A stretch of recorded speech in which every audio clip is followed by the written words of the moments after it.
Y escuchen esto, para algunos residentes de Alabama, las tormentas del lunes pasaron sin causar muchos inconvenientes, pero para otros, las lluvias dejaron un verdadero desastre.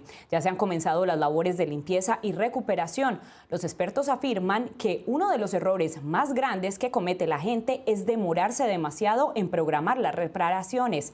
Señalan que la mayoría de las compañías cuentan con una línea telefónica de atención para reclamos disponibles las 24 horas del día, diseñadas para ayudarle a iniciar ese proceso, incluso si la oficina se encuentra cerrada.